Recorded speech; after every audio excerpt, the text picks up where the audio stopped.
Welcome to ACC Student News. The news students can use. I'm Miles Lewis. And I'm Katie Nixick. And here are this week's stories. Deadly wildfires occurred over the weekend near California's Napa Valley, and mass evacuations have been conducted. On Monday, the fire occurred sometime between 9:50 and 10 o'clock p.m. and eventually broke out from 200 acres to almost 20,000 acres. While patients from the Sutter of Kaiser Hospital in Santa Rosa were evacuated in California, homes were either damaged or destroyed, as residents were advised to stay indoors at evacuation centers as of now. Residents will have to reside in the shelters while the situation will be taken care of.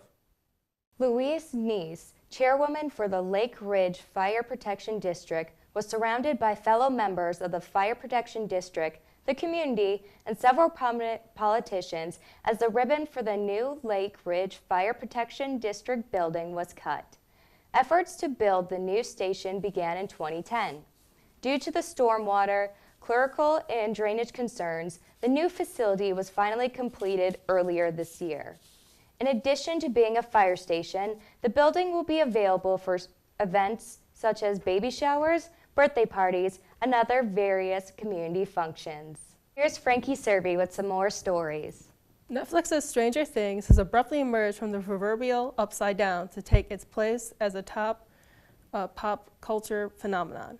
It also happens to be one of the streaming outlet's biggest hits, even with a reported 8.2 million people watching Season 1 in its first 16 days.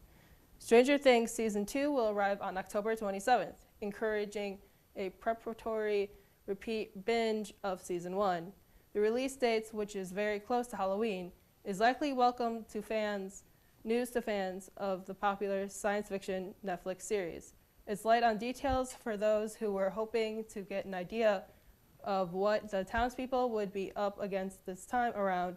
Hollywood reporter, producer, and director Sean Levy, speaking at a Facebook Live event, revealed that the threats to the characters have been turned up to 11.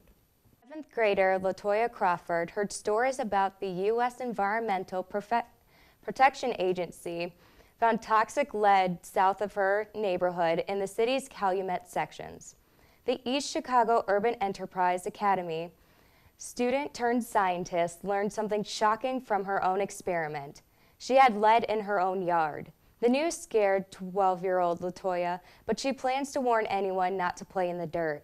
Latoya was among the 175 students from ECU LEA and Joseph L.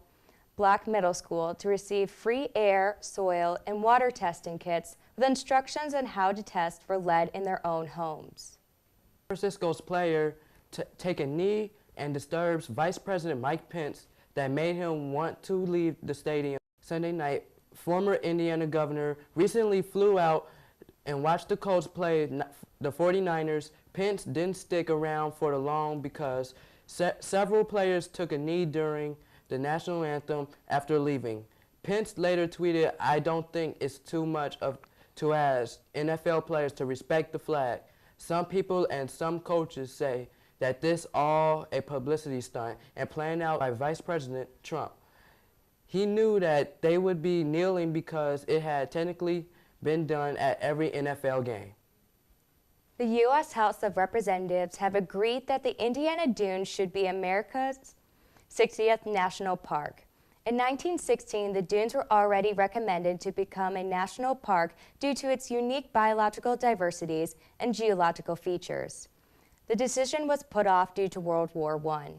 Indiana residents think that making the dunes a national park will help strengthen the region's economy by drawing in more tourists. This measure is currently pending in the House of Committees on Natural Resources.